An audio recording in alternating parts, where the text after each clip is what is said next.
Welcome back to the Fuel Your Legacy show. And today we have another great guest. We've been in the vicinity of each other for a while now and just been going back and forth. We're like, man, we need to get something on schedule. It's taken a while, but we finally got him locked in and it's awesome. I'm really, really excited for this podcast. There's a lot to talk about. And so let's dive in. Joshua Graves, he owns a mortgage brokerage. He owns a fitness supplement company. And more important than all of those, he's a great father, great husband. And he is constantly seeking for ways to be better at, everything, not just one thing, but how does he become better in all the areas of his life and excel at a high level and make sure there's time for all of that. And that's one of the things that has restricted time to meet is how do we fit in the schedule of all those things that he's becoming great at. Thank you, Sam. Another cool thing about Josh is he's just very humble. Even though he's achieved like a high level of success in some people's minds and probably even in his own compared to what he started out thinking he could accomplish, he's still constantly looking for the next thing to get better. He's not settled. He's not like, oh, I've achieved more than I ever thought possible, I'm done. He's constantly looking for how can he do more? How can he be more? How can he have a bigger impact? Not just on the world around him, but how can he be a better husband? How can he be a better father? Those are some of the first conversations that Joshua and I ever had was about that, not about business or anything else. So I'm really grateful that we finally have the time to do this, but I want people to kind of understand your history as far as how you came up. What was your family situation like? What kind of values, morals, and principles did you learn from a young age? What did you change? And what have you kept through this journey of success? Oh, wow. Yeah. Thank you so much. That is a very good introduction. Thank you. That was awesome. Yeah. So how I grew up, I grew up with a single mom for the most part. My parents split when I was 7, but my dad was a Marine, active Marine. So he was gone all the time. He was always deployed. So, when they split when I was 7, my mom, single mom, held multiple jobs when just to keep food on the table and the lights on at night, really raising me and my little brother Jake. So yeah, it was kind of crazy. I actually moved quite a bit. I moved 20 times from K1 to K12, a total of 20 times. The only way I know this is because I screwed up on my passport when it was me and my wife when we were going on our honeymoon back 13 years ago. They're like, sure, you don't need your birth certificate, just give us your social security number and that's it, because I forgot my birth certificate. They're like, it'll be fine. If not, we'll let you know. Well, they let me know, and they're like, we want to know everywhere you've ever lived, everywhere you've ever worked, and every address you worked, lived, and anyway, all the addresses. So it was a lot. And, looking back, I realized that I was crafting a great skill in sales, and that is to evolve and adapt to any situation. Every school can be brutal, kids can be brutal, and you got to learn how to be able to fit in. And I had to just reestablish myself. Sometimes it's kind of fun. Like, say, ninth grade, I got into rap in 8th grade, but nobody knew me as a little wankster. So when I moved to St. George, I bought some lugs and oversized, button-up shirt, and I was able to be a little bit of a wankster, like only listening to rap. I like that whole year, I had this little rap persona. And I don't know, there's like little things like that. You can kind of disguise yourself and be whoever you want, reinvent yourself. And I'm always reinventing myself.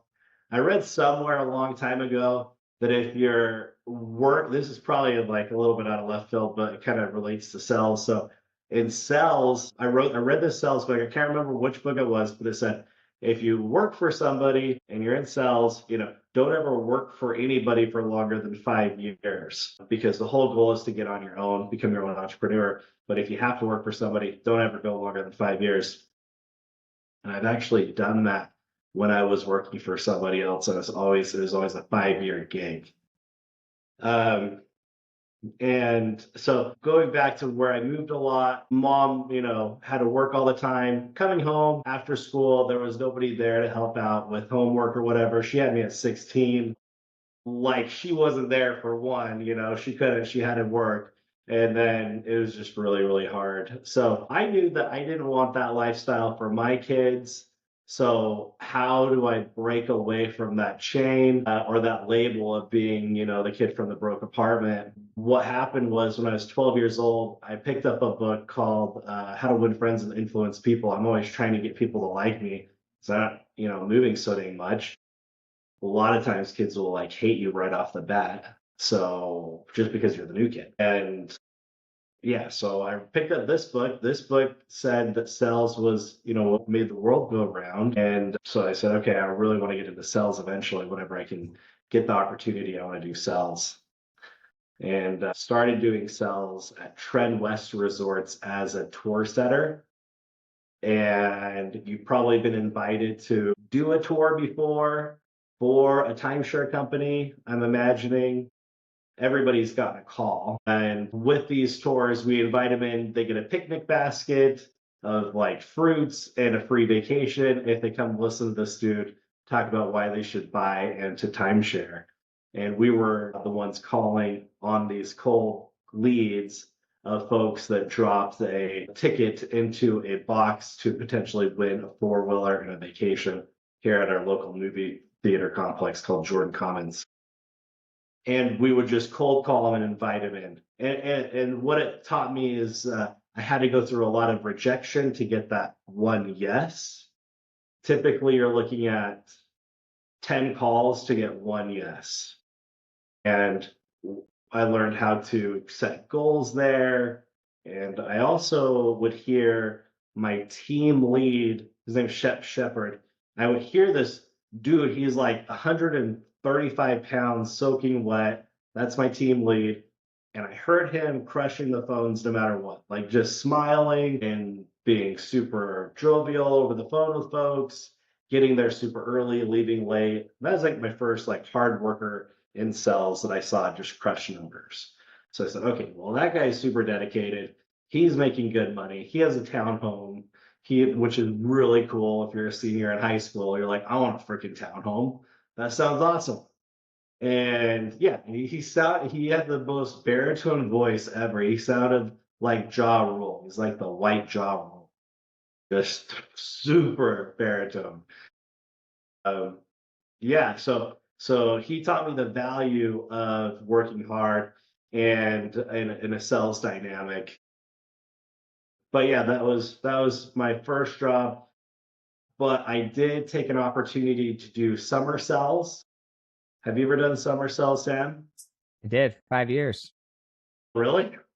Yeah. Dang, dude, so you're a killer, I'm sure. You stay longer than a year, you're freaking killing it. Yeah, I did 3 months in downtown Minnesota, Minneapolis, and Minneapolis, Minnesota. And it was scary, super scary. There's gunshots at night. Like we'd have like dudes be like, "What are you boys doing out here?" Like get home. Like this is not safe. And but yeah, constantly pitching people and trying to get in their house to show them where their security systems could be. And I felt miserably. I actually found reasons not to knock the doors. It was like my whole MO was like figuring out in my head how to get out of it almost. It was really, I could say that I really pounded sand in security cells. And I thought I was going to go out of security cell, or I thought I was going to be done with cells entirely at that moment. But, having worked at or as a lot tech for a dealership for a year, I was like, okay, no, this is getting me nowhere. I thought I was going to become a pharmacist. I went to Utah Tech University and worked as a lot tech there while I was going to college. My grades were terrible. I moved so much in school. Like it was so hard. Like I was terrible. I'm like, okay, well, obviously I'm not doing good in school and, obviously not going to be a lot tech. So I got to go back into sales. And that's when I went back to RC Willey, which is a furniture store. And they have an up system. And so any clients that come up the escalator, we would greet them, ask them what they're there for, and show them the different products so they could buy, say, a TV, then, a 52-inch TV, would go to the 52-inch TVs and try to upsell on whatever TV is paying us the best. basically. Companies were always paying really hot. Samsung paying really hot. Sometimes we'd have spiff money. So a vendor would be like, hey, sell this one, we'll give you $50 to Olive Garden. There was a sound system that I always sell because of that Sharp. There's probably like 1,000 people in Utah with a Sharp sound bar. So yeah, that's what you do. But the cell that really attracted me there in RC Willie was the warranty cells, because warranty is something that is not tangible. It's something that you just sell people on because they trust what you're saying, and the pay on it was extremely high. So I thought that was the coolest kind of sell there for retail. Yeah, I learned that craft really well. I was always second in warranty cells there at RC Willie. There's this guy named Duck that was the hardest worker I probably know. I still know him to this day. And he's an extremely hard worker. And he outpaced me every single time. Even when I was close, he would just stay like 3 hours longer. Like, holy cow. But anyways, hit huge numbers there with warranty. And then I heard this, like, I was at the gym during this time. I was coming up on my fourth, fifth year of RC Willie. So I knew I had to get out. I knew it was about time to get out of the retail cycle, because it's almost 5 years. And I know I can't stay anywhere for 5 years. So I was at the gym one day and I heard a loud, jaw rule sounding baritone voice. And, it was the Shep were like, hey, Graves, what's up? This is my old team lead from Trend West, and he had been promoted to the upgrades department at Trend West, which is now Worldmark. They changed their name. It's owned by Wyndham. And the upgrades department, this department was where all the dudes with Hummers and like they're beefed up, they work out a ton, have the hot girlfriends, had a home. That's where they all were hanging out. They're like, treating it like Boiler Room, like Vin Diesel and Boiler Room. Have you seen Boiler Room? Yeah. Like one of the original down and dirty inside cells type movies. So yeah, I'm like, okay, that's like, what do you make? And he said 25 grand. And that's like almost half of my income at that time. RC Willie at best is paying not that great. So 25 grand's a shit ton of money. He said he's making that in that month. I go, okay, that's sick. I can do what you do. Can you get me in? And then he got me in front of them and was able to hit President's Club there, which is a big deal in the timeshare world. But my real huge, big milestone would be when I decided to do mortgages. I had watched my mom get into mortgages. She started while I was in high school, and I saw her growth really starting to her trajectory was going up at a substantial rate over especially the last 4 years. So at this time, I had been over at Worldmark for about 4 years. So I'm on my fifth year. I know I got to get out.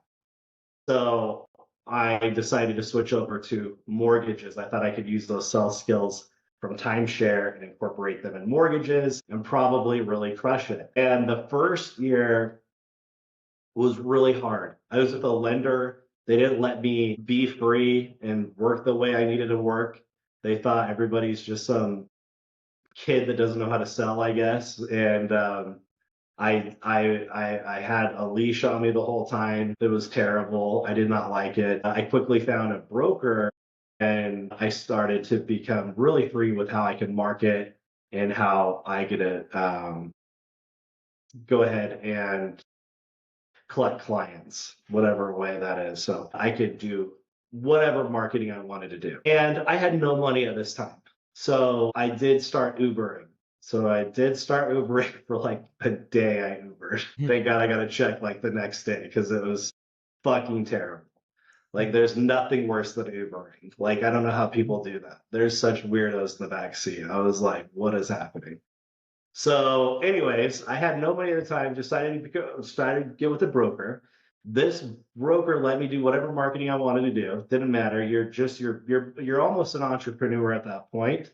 but you're under a brokerage. So I didn't have any money. How do I make money? How do I find clients? Well, a title company was able to give me a list of folks that had bought at a certain time a home and their name and the address. I didn't have any phone numbers, but because I knew how to find phone numbers from timeshare, I quickly found phone numbers. And what I would do is every Monday, I would sit there for 3 hours and write a list of 100 clients, prospect that for the rest of the week.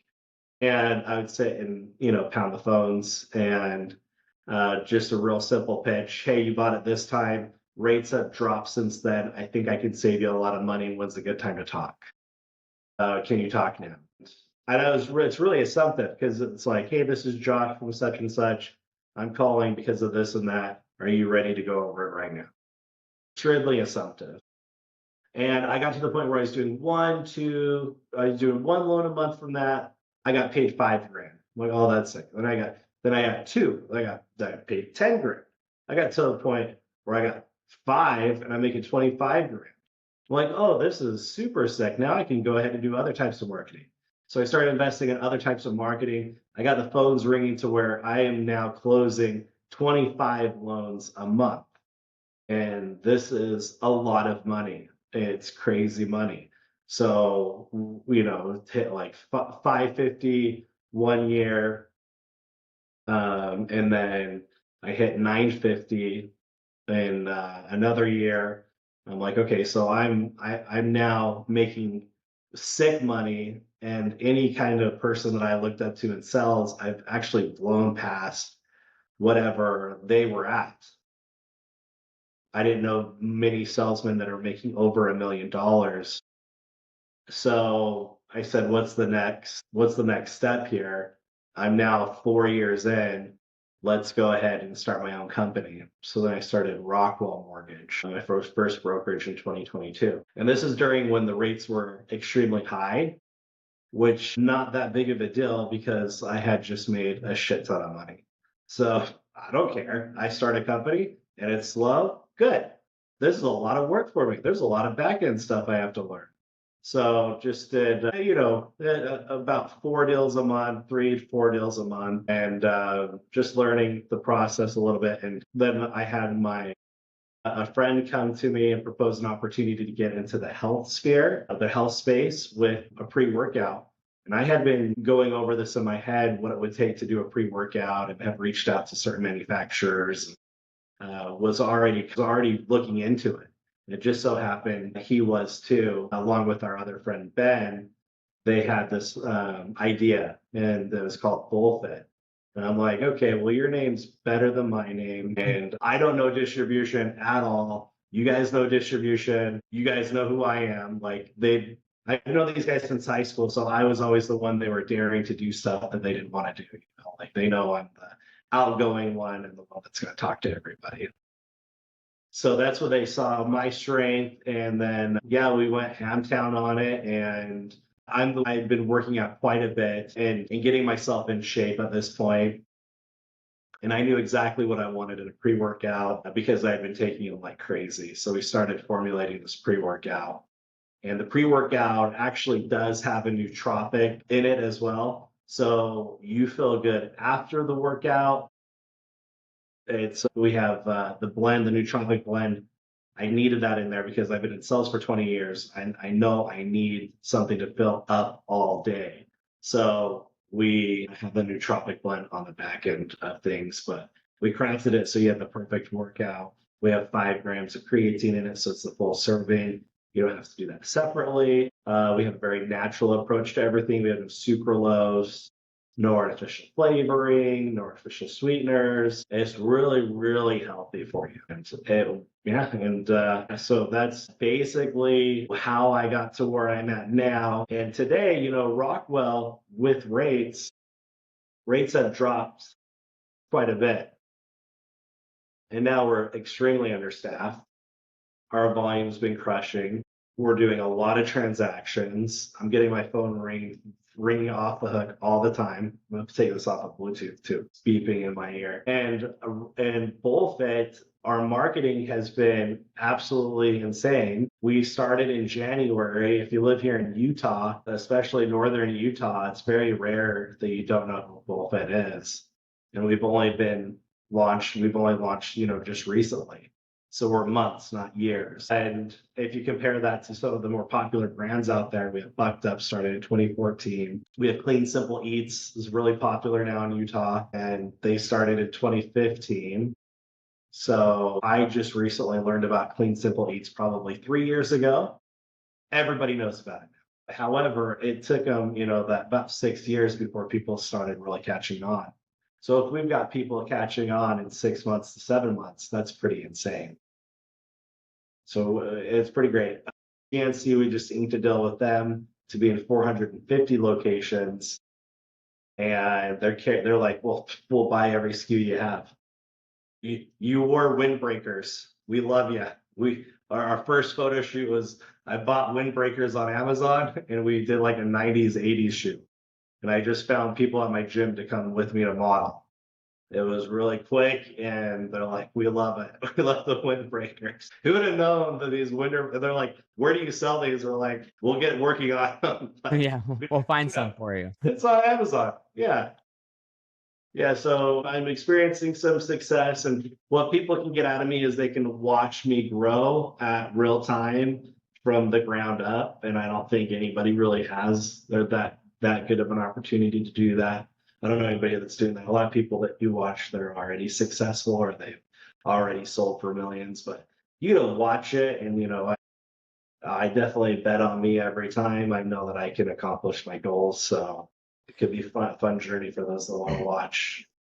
Yeah. Well, and I want to dig into this because a lot of the things that you're now experiencing, they're really successes and identities that were formed at a very young age. And I think anybody who thinks that success is an overnight success really doesn't understand the process. So even in your journey from all the different things that you went through, one, you just got a lot of experience moving from 20 times. Like you move that often, you develop a lot of experience that is unique and uncommon for the general person to have. And so that's 20, well, I would say, let's say 12 years worth of experience that most people don't have.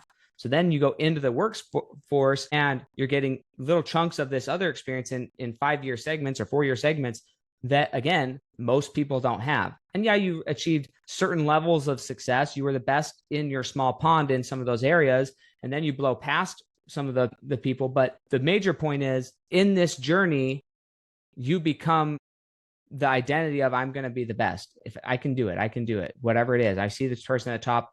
I'm going to become at least maybe the second best. I'm going to be at the top of my game all the time. And that's important to me. So these are the identities that you're carrying through all the way through. So now when somebody comes and says, hey, I want to do a business with you, are you, this is a question for the audience. Are you the person that somebody wants to do a business with because they know your reputation, because they know your work ethic, not because Josh knows what he wants in the perfect workout, but because they know that Josh will work until the job gets done and he's going to make it successful. He's going to talk to who he needs to. He's going to act in confidence. He's great at communicating.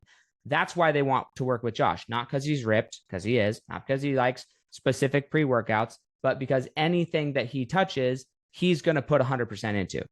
That's that's an identity. Hard work is 100% the key ingredient to who I'm trying to develop for people to look up to aspire to be. My mom had that hard work ethic big time, just like two to three jobs at a time. And then I also watched a lot of this from my grandpa. We spent a lot of time living with my grandparents. When you're with a young family, sometimes you live with family members too. So we lived probably a total of 3 years in their unfinished basement. And so I got to spend a ton of time with my grandpa. My grandpa, hardworking man. He was a mechanic at night for, to helping people with their cars. And he's the best mechanic. Like nobody's a better mechanic than this dude. He knows how to rebuild every inch of any vehicle. Like that's what he did. And he would do that at night, and he'd work at Chum's in the morning this is what I saw in Hurricane, you know. We lived in Hurricane. But he had a wife that was a paraplegic. My grandma had become paralyzed in a horrific car accident involving their children when she was 34, I want to say 33. And yeah, so he was always taking care of her with any extra time that he had, was always taking care of her if he wasn't just working really hard to pay medical bills and all sorts of bills. We didn't believe in handouts, so never would accept anything like that. So I saw a huge work ethic from him. I think my mom picked that up and I watched her. So these guys are like rock star, really work hard. And my grandpa never complained about anything ever. Super great man. But yeah, I think work ethic 100% is the most respected skill that I see when I look at people. And it's also kind of bad if I don't see somebody with a good work ethic, I'm not very nice to them. I'm nice to everybody, but I will be like, you know, keep my distance from them. And then I don't respect them. The respect level goes down really quick if I don't see a hard work ethic from Yeah, and I think that that's one important to know about yourself, because some people, although I have a certain opinion of Josh, you may have a different opinion if you don't align with somebody he wants to be aligned with. I want to ask this question though, because I think that belief system maybe filters into this question. You got to grow up with your mom and your grandpa and kind of see this work ethic, but you also are aware that your dad, whatever happened, the divorce happened. Have you met your dad? What was that experience? How do you feel about your dad? Oh, I love my dad. Yeah, my dad's one of my best friends. He's a great guy. He has some, you know, challenges. He's 100% disabled vet. So he was in Desert Storm, most highly decorated Desert Storm vet in Utah is my dad. And Desert Shield, Desert Storm and Desert Shield. So one thing about my dad though is that he kind of took off right when they got divorced. And like I said, when you're a Marine, you don't get a lot of time with your family anyways. Sure. So there wasn't a lot of time with him for that 5 years. The time that I did have with him, it was great. He's awesome to me. But after they got divorced, there was a time from about 7 to 14 where I didn't see a lot. He was really kind of doing his own thing, you know. It wasn't a ton of involvement. He was there. If ever I called him, he's there for me, but he's in a completely different state or a city that's very far from where we're at. And he's just kind of doing his own thing. So yeah, when I was 15, he got divorced with his second wife, and I spent a whole year with him because I didn't like my stepdad up here with my mom, that they were making me go to church all the time. I was starting to get sick of going to church, you know. Definitely didn't want to do that, but more important, mostly the guy was just kind of an idiot, you know, and wasn't very nice. So I'm like, I'm gonna move in with my dad. He's recently divorced, and we're starting to develop like a friendship because I'd stay with him for at that time, I stayed with him for the summer for like a couple months. And I'm like, oh, I really get along with my dad. And you're turning into a man at that time, 14, 15. You're starting to think about, you know, girls on a totally different level, you know. And yeah, he could help out with that. My dad is a very charismatic guy. And I get a lot of my charisma from my dad. Like my personality for sure is watching him. I was terrified watching my dad. My dad is like the most extreme extrovert you've ever seen. There's nobody in the world. He doesn't care what you think. He'll say whatever he thinks, and he's really smart with his humor. He knows how to tell stories well. So it was extremely intimidating for me. I'm like, I'll never be able to talk to people like my dad. Like I can't go around with him because I can't even interject with conversations when he's talking to people. Like I just look stupid. He's so funny. And yeah, I learned a lot of charisma from my father. Uh, and I want, anyway, so I spent a full year with him yeah, there, and we I were want to like, ask a question here. I don't know the right way to ask it. You don't have to answer it. I don't know the right way that you're going to answer it. I have no idea. But at some point, you made a decision to not respect people who you perceived as not hard workers at some point. Yeah, there's a little bit of respect loss. Yeah. Yeah, that's okay. Like, I don't think it's a bad thing to know yourself and know what you respect and not. I actually think like protect your circles. But I'm curious, because I was talking to my brother the other, like after the event, we were driving home and he was talking about his son, and we grew up like blue collar working. I'm probably one of the few siblings that like ran from blue collar, and I like working on the computer. Like, I'm a cam girl all the way. I'll work in front of a webcam.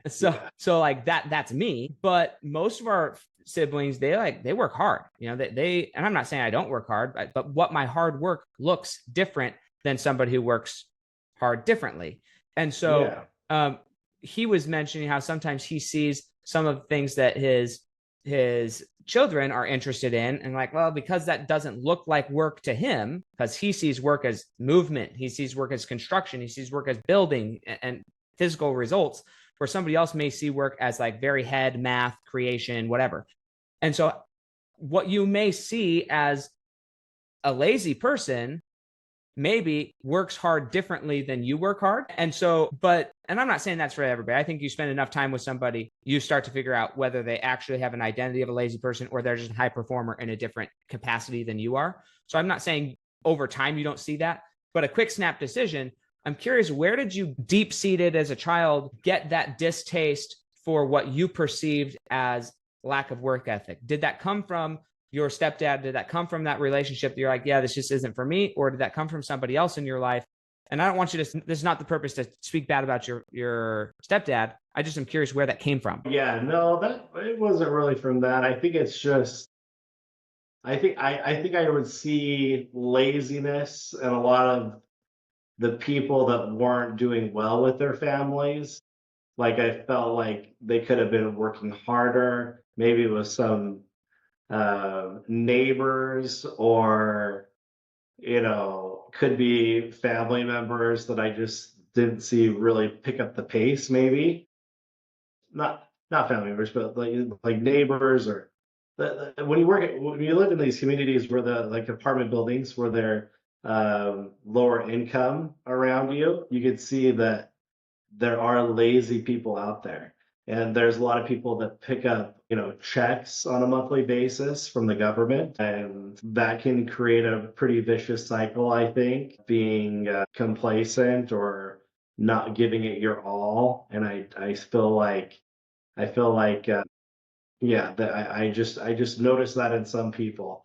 Like, I don't know. That one's rough, Sam. Yeah, I know. Like, and I'm not trying to get you to like target any one person, but I think that it's important that we as individuals, we know where our opinions are coming from. We know where, because it helps us as individuals have more compassion when we realize where motivation. So in my mind, I have a quadrant that I talk about, and it's called the incentive quadrant. And on the top of the quadrant, you have internal and external. And then on the side of the quadrant, you have motivation and inspiration. And a lot of people, when they're in poverty, they're operating out of external motivation.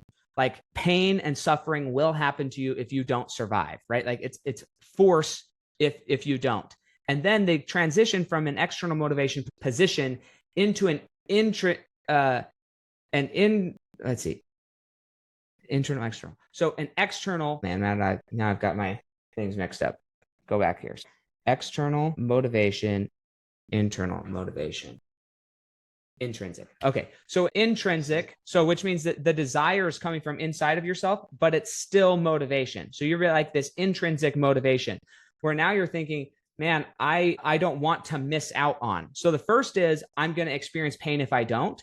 The second is, I'm going to miss out on something good if I don't. So the external motivation is all fear-based and focused on pain and suffering. Intrinsic motivation is focused on FOMO, fear of missing out. And then once you transition from there, you go to an extrinsic inspiration, where you're now saying, okay, I'm going to go put myself, like Brand X, I'm going to go put myself in this environment where I'm going to have outside forces, maybe curate my 5 people, and they're going to extrinsically inspire me or influence me to be inspired to do something. And then the top one, left in my mind, is intrinsic inspiration, where we're intrinsically inspired to do something. We don't need Josh to expect it of us. We don't need anybody else to expect it of us. We are internally inspired to do something, intrinsically inspired to do something. And so when you look at this, it's important to know where you are at different parts of your life and in different aspects. So in business, you might be intrinsically inspired to be really great at business, and you might be extrinsically motivated to perform at home. You might be really great internally inspired to be a great father, a great husband, but then extrinsically motivated to go to work every day, or you're going to get fired, or you're going to lose your house or whatever, right? So there's consequences if you don't perform. So the question in my mind is, how do we get to a point where we're in flow and where most of your activities, if not all of your activities, are all out of either intrinsic or extrinsic inspiration, where you're all acting out of love rather than fear? Yeah, that's really good. Yeah, I feel like I'm there right now. Like I don't feel I believe you're there. And that's why I want to identify at what point were you in this extrinsic motivation or all through sales, all through sales. I would say all through sales, like especially at RC Willie. I'm like, fuck, I'm working appliance and electronics. Like, I don't want to be a TV salesman my whole life, Like that was really, I was thinking about this all the time.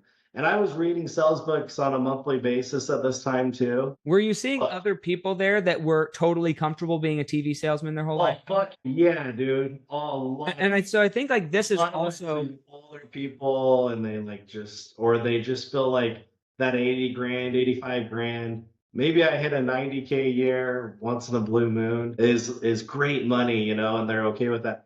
And that's actually totally fine if they are okay with that. But then I feel like, man, that's like all they know. That's all they're doing all the time. They're like in a little bit of a bubble. Well, also, I want to be Mr. R.C. Willie, or Bill Childs was the total stud that owned it at that point.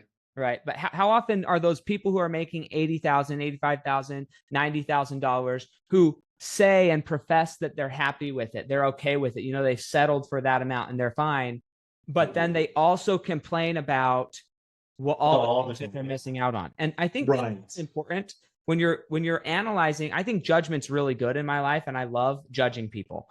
And people are like, that's such a weird thing to say.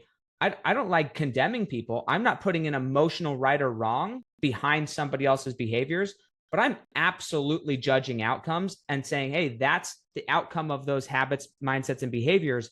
Do I want that? And I have to make a judgment call. Am I going to accept that in my life or not? So I think judgment is really, really crucial and important. I don't think condemnation is super good. This is where like the condemnation for you comes in. I'm calling you out a little bit, but because I care about you, right? Why do you feel disrespect for somebody who you see as lazy rather than interesting? That's a judgment call. I'd rather not have negative emotions in my life. So I'm not going to choose to disrespect you or not respect you. I'm probably just not going to be around you because it's not what I want, but I don't need to feel any sort of way towards you. And anyways, I'm just, and maybe that motivation side is what's driven you to the success you've got. And so there's no right or wrong. I'm just curious where you're at in this conversation. I feel like, laziness, I just felt like somebody's going to have to pick up your slack at some point, and that's not fair to the people that are picking up the slack. Or like you're saying, like the people that are complacent, I do notice there's more complaining going on in their life. So Josh, though, let's look at this from a different perspective. And maybe you want to be, and maybe you don't want to be, and it's okay. Do you want to be somebody, a figure in that potential lazy person's life that could help them see that there's better on the other side?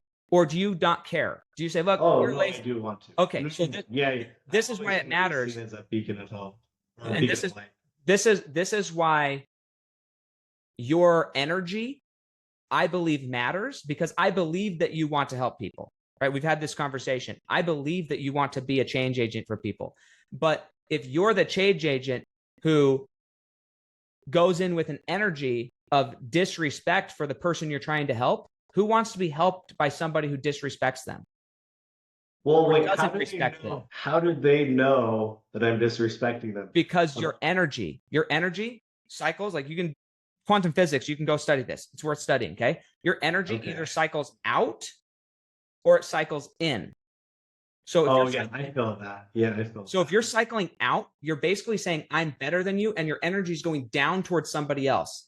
If you're cycling in, then you're there to be a servant and to learn and to guide. So that energy, you can, in sales, you learn to control a lot of this energy frequency. Like, believe me. Oh yeah, You 100%. have to, because you have to be able to hang up somebody. Best friends with everybody. Yeah, you have to be able to hang up from somebody who just called the cops on you, sent you to jail, pulled a gun on you, whatever, especially door to door. You have to be able to flip the switch and manage energy.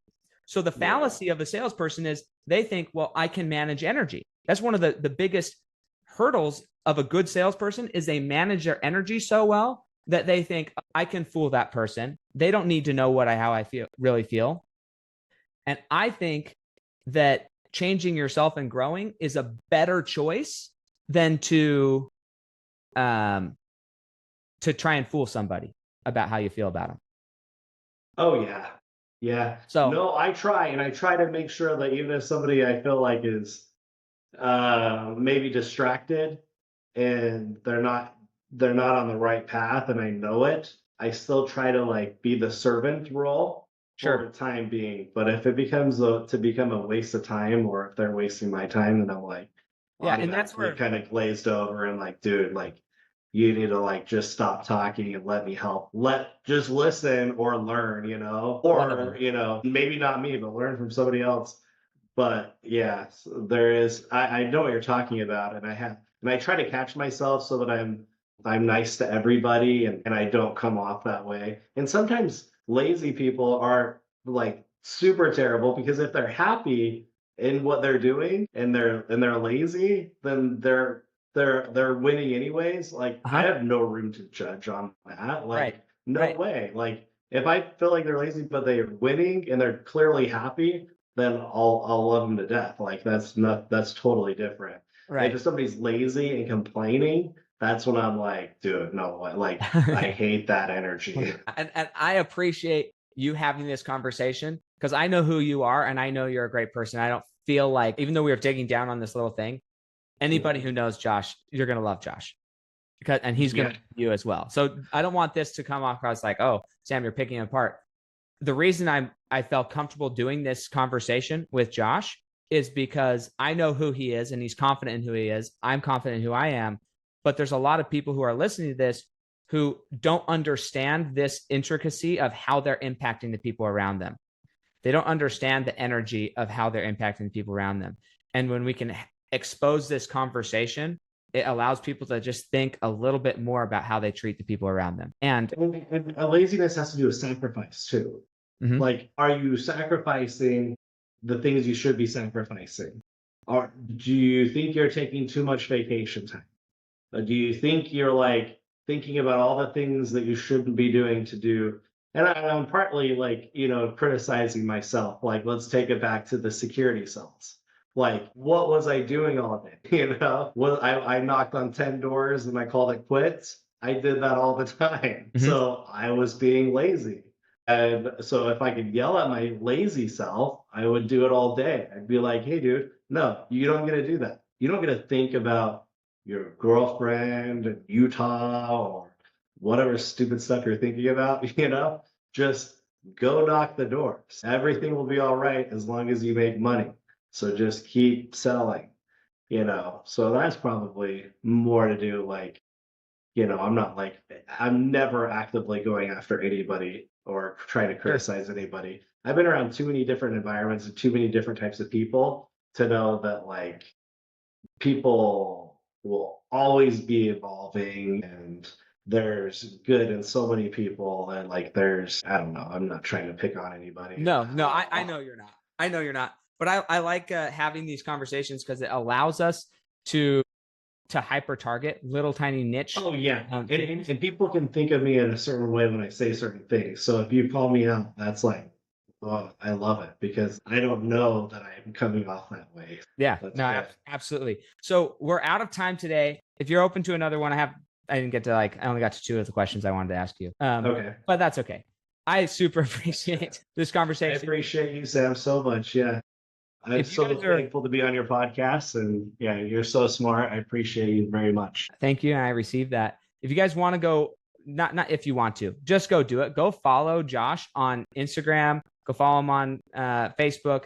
He does super fun things. Like his mortgage brand, probably it makes him a lot of money right now, and the other one will make him a lot of money too. But his Bullfit brand, I think he's getting to share a lot more of his personality through Bullfit. And so it's an expression of a little bit of who he is. And I think you should go follow that, not because of the company. I follow it not because of the company, but because of I get to learn a little bit more about like, what does Josh think? What is the fun things that he does? What does he think is fun? What does he think is exciting? What does he think is a little bit off color that I actually think is off color too? But I like that it's off color. I like that he's pushing the boundaries. And I think that that's where you get to learn about a lot of people when you get to see what are they creating, and then look in the mirror and ask, what are you creating? And say, hey, are you effectively showing yourself? Are you allowing yourself to show up publicly, or are you still hiding behind whatever you're hiding behind? And I think that it's okay to share yourself. It's okay to share the world how you want to be seen. And that's what I like about watching Josh over the last 2 years grow. And it's just going to get bigger and better. It's awesome. It's amazing. So cool. Thank you so much. You hit it on the nose 100%. It's really hard to express yourself in finances. The financing world's not that fun, but yeah, with Bullfit, I am able to express myself in a much brighter way. And that's partly due to my partners, being that I've been friends with them for so long. They know how to push me into doing funny things too. So yeah. That's mine. It's ringing. How dare you? I know. How dare I?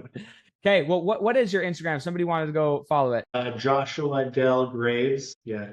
Joshua Dale Dale Graves Graves. Okay. Awesome. Yeah.